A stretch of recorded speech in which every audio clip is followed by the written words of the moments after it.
गिबियावनो आङो मानगोनां बिश्व आत्मा भारत गान्धीनिसिम आंनि गोसोनि मोजां मोननायखौ आङो बिथांनिसिम साबायखर आङो जासिग्रोदों आरो बेजों लोगोसे जोंहा दिनै बेवहाय नुजानो हानाय जोंनि जिल्ला कमिटि आरो जिल्ला कमिटिनि सिङाव थानाय बिजनी बर' बाजार ब्लकनि आफादगिरि आरो नेहाथारि आरो लोगोसे एक्सेस नं सिडली ब्लकनि आफादगिरि आरो नेहाथारि लोगोसे दैदेनगिरि बिथांमोन आरो लोगोसे बेवहायनो बाहागो लानो हानाय circle committee booth committee village committee sector committee बिनिफ्राय नुजाफैनो हानाय मानगोनां आफादगिरि आरो नेहाथारि दैदेनगिरि बिथांमोन दा जों बेवहाय दिनैनि बेवहाय नोंथांमोनखौ लेंहरनायनि उद्देश्यआ बेनो जों माखासे गोनां खोथा बेवहाय नोंथांमोननि मिडियानि दारै जोङो फोरमायनो सानदों। दा बिनि सिगांनो आङो मोनसे बाथ्राखौ बुंनो सानग्रोदों। थांनाय 2024 7 मे MP इलेक्शना जोंहा जोबनानै थांबाय आरो बे जोबनानै थांनाय इलेक्शनाव जोङो आसा खालामो फैबाय थानाय 4 जुन खालार खालि जोङो गाजा गोमजायै हयथ' जोङो रंजानो मोनगोन। फारफ्रोमबो बिथिंनिफ्राय जोङो खबर मोननो हादों। माखासे गोनां बाथ्राखौ आं बुंनाय नङा। जोंहा जिल्ला कमिटिनि मानाव गेदेर आफादगिरि बिथां दङ।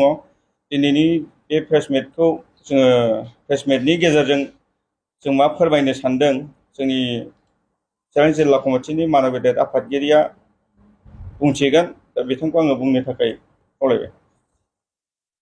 आसा दिनै जोंहा मिडिया सेलखौ लाबोदों। दिनै चिरां जिल्लानि सिङाव जोंनि डिस्ट्रिक्ट सुन्दारि एरियायाव जोंहा मोनसे डिस्ट्रिक्ट अफिस दं BPI इन्टारनेशनेल। दा बिनि थाखाय आङो माखासे गोनां खोथाखौ आं बुंनो नागिरदों। जोंहा 2024 जुननि 7 मेआव दिनै जाना थांबाय। बाहाय मोनसे माखासे जाथाय नुजाथिदों। बे जाथायानो जाहैबाय अरन बसुमतारी बरदाङि ब्लकनि। दा बिथाङा दिनै माखासे दल संगठनखौ लानानै BPIआव भट होनांगौ होननानै बुंदों आरो UPPLआव भट होनांगौ होननानै बुंदों। दा बियो थार सैथोजों जोङो दा नुबाय। दा बियो दिनैनिफ्राय सासपेन्ड जाबाय आरो बियो जोंनि BPI थरबआव गैला आरो बियो माखासे थाखा जादों। बियो थाखा जानो 2019आवबो जादों। बे जानायाव बिहा बहुद रेकर्ड दं।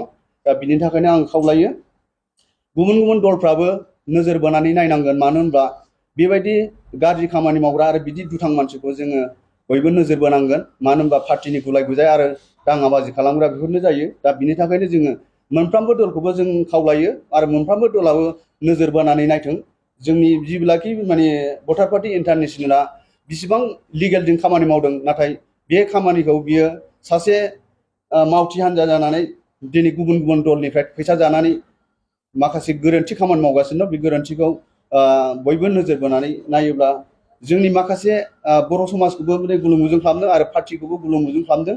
दा बिनि थाखायनो आं गुरै खावलायनाय थायो साफ्रोमबो मिडिया सेलाबो मोजाङै रोखायै बुंथिनानै होनो हायो। आं बेखौनो खावलायनानै बेखिनिखौ बुंनाय जायो। माननीय जोंनि नैबे दिनै चिरां डिस्ट्रिक्ट भटार पार्टी इन्टारनेशनेल मेन अफिसाव गासैबो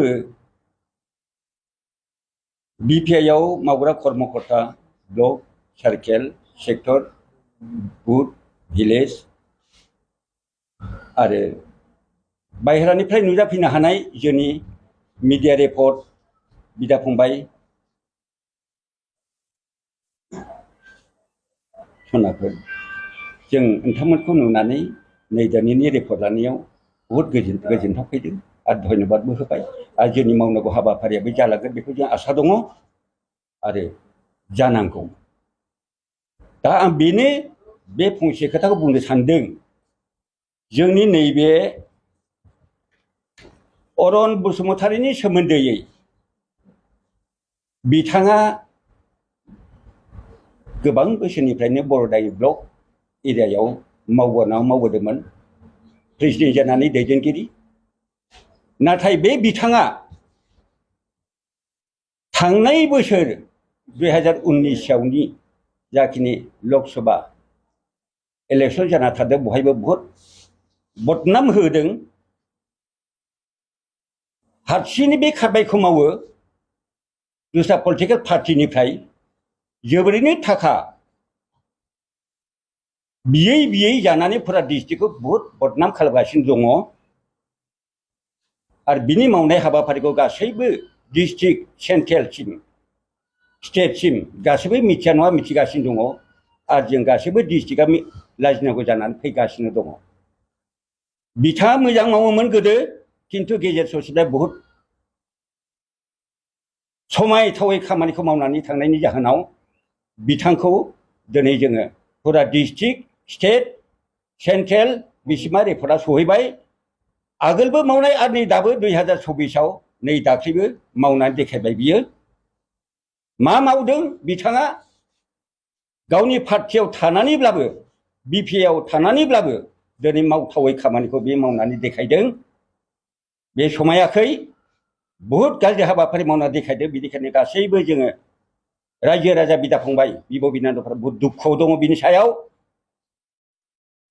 जाहाथे बेबायदि मावामोनबा मोजांमोन आरो दा बेखौ साननो हाबाय जोङो एक बार नङा दुइ बार नङा चारि बार बेबायदि मावलांग्रा मानसिया जेब्लायबो गाज्रि खामानि मावनो थाखाय जेब्लाबो खोदोमखौ बारायबाय थायो बिनिखायनो दिनै जों रिपर्टखौ स्टेट लेभेलनिफ्राय सेन्ट्रेलसिम जों रिपर्टखौ हरनानै बे रिपर्टखौ मोननो हादों दा मा आदेश सफैदों सेन्ट्रेलनिफ्राय आरो स्टेटनिफ्राय बेखौ सासपेन्ड खालामनो थाखाय नैबे लिरनानै हरनाय आदेशखौ आं फरायनानै नोंथांमोननि सिगाङाव सारमोननि सिगाङाव बेखौ आङो बुंनांगौ खोथाखौ आं एसे फरायनानै खिन्थानाय जानोसै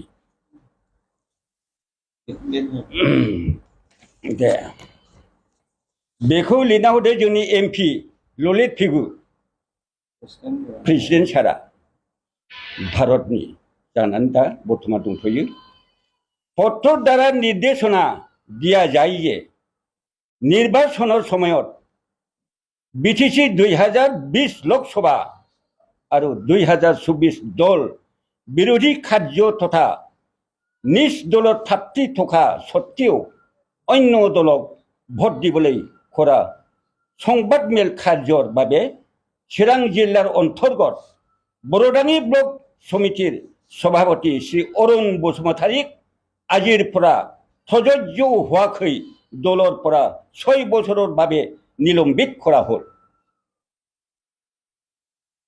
তেখেতে দলৰ কোনো কাৰ্যসূচীত অংশগ্ৰহণ কৰিব নোৱাৰিব আৰু কোনো দলীয় কৰ্মীয়ে তেওঁৰ সৈতে যোগাযোগ ৰাখিব নোৱাৰিব बे ललित पेगु रायजिक सभापति अखम रायजिक समिति भोटार पार्टी इंटरनेशनल प्रतिलिपि प्रेरण एक नम्बर केंद्रीय समिति सेंट्रल कमिटी बीपीआई 2 नम्बर सर्व भारतीय समिति all India committee BPI 3 number चिरां जिला समिति डिस्ट्रिक्ट कमिटी बीपीआई इति ललित पेगु रायजिक सभापति बेखिनि खोथाखौ दिनै सारमोननि प्रेस मिडियायाव नोंथांमोननो जनायनो होननानै सारमोनखौ आयोजन खालामहोनाय जादों जाहाथे बे खामानि जेन' मोजाङै मोजां जालाङो आरो बेबायदि मानसि थायोबा जोंहा बहुत उननि जोरियनि थाखाय गलाम गरिब फखि फरदान एम्फौ एनला गासिबो संसार जालांनो थाखाय बयहाबो गोसोआव थायो बेबायदि खामानि मोजां आगान सुरलांनाय खामानियाव बेबायदि हेंथा होग्रा मानसि थायोब्ला भबिष्यतनि थाखाय जेब्लाबो देशद्रोही होनजायो बेखौ होनो देशद्रोही देशनि थाखाय बहुत कलंकित खालामग्रा देशखौ सर्बनाश खालामग्रा होननानै बुंनाय जायो दा बेनिखायनो बे फंनैसो खोथाखौ प्रेस मिटआव होनानै आंनि बुंनांगौ बक्तब्यखौ बहायनो आं फोजोबनाय जाबाय जय भटारसिप